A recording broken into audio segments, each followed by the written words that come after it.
আজকে এই একলারামপুর বড়বাড়ি জামে মসজিদ দাওয়া সেন্টারে বলতেছি, বর্তমানে আমাদের দেশে হানাফি মাযহাব এটা আর মাযহাবের পর্যায়ে নাই, এটা একটা আলাদা ধর্ম হয়ে গেছে। যদি প্রমাণ করতে না পারি আমাকে বলবেন, আমি কথা ফেরত নেব। আজ পর্যন্ত রফিক বিন সাইদ জীবনে হানাফি মাযহাবের কথা বলতে গিয়ে ইমাম আবু হানিফা সম্পর্কে একটা কত মন্তব্য করেছে জীবনে কেউ প্রমাণ দিতে পারলে আমি কান ধরে জাতির সামনে মাপ চাবো। জীবনেও বলি নাই। প্রত্যেকটা স্বাধীন রাষ্ট্রের স্বাধীন মানুষ তার নিজ নিজ ধর্ম পালন করবে তার মনের স্বাধীন মতো। তোমাদের দৃষ্টিতে যদি আমরা অমুসলিমও হই তবুও তো আমাদের ধর্মের জায়গায় তুমি আঘাত দিতে পারো না। আমার মুসলমান ভাই হিসেবে মসজিদ ভাঙলে কিভাবে? কোনো কথা নাই, কোনো আওয়াজ নাই। প্রত্যেকটা লোক জানে, বিশ্বাস করেন, ঘুমন্ত ব্যক্তিকে আপনি কোনো রকম একটু টোকা দিলে উঠে যাবে, কিন্তু জাগ্রত ব্যক্তি ঘুমের ভান করলে তোলা যাবে না, সম্ভব না। আমাদের দেশের বড় হুজুররা জাগ্রত ঘুম পারে। এত কিছু ঘটে যাচ্ছে, কিছুতেই সালাফি আহলুল হাদিসদের ব্যাপারে একটা ভালো কথা মুখ দিয়ে বলে না।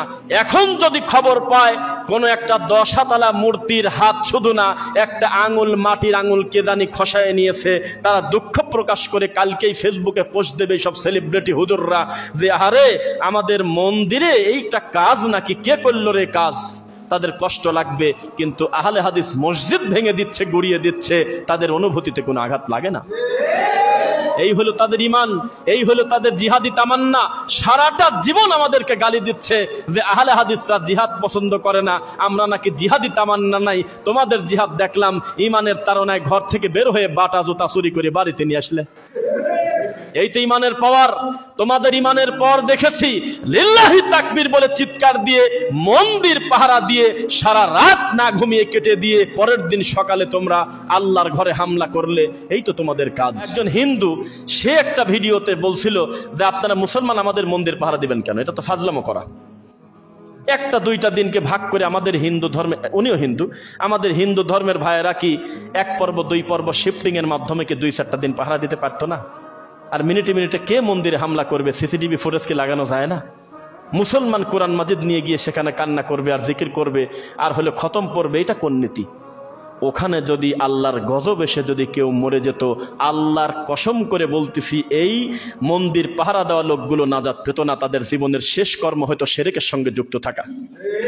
প্রকাশ্যে যেখানে আমার আল্লাহর সাথে শরীক করে, যেখানে 33 কোটি দেবতা বলা হয় মানে ততগুলো আল্লাহ, যেখানে আমার রবকে অপমান করা হচ্ছে, আমার পরিস্থিতি এলাকার, গ্রামের, সমাজের, রাষ্ট্রের যতই খারাপ হোক না কেন, আমি কি করে আমি সেখানে পাহারা দিতে পারি? আমার ঈমান কিভাবে সেখানে যেতে পারে? সেই লোক আবার মোনাজাতে কাঁদি, আল্লাহ তুমি ফিলিস্তিনের মাজলুম ভাই বোনদেরকে হেফাজত করো। ওই মোনাজাত শেষ হওয়ার পরে ব্রাহ্মণবাড়িয়া মসজিদে আগুন দেশে বাড়িয়েছে। কিভাবে কি করবেন? এই সমাজের মানুষের কাছে ধর্মের বিষয়টা এত জটিল যে আমলগুলো তারা করে এটা তারা ছাড়তে রাজি না, যতই কোরআন এবং হাদিসে থাকুক।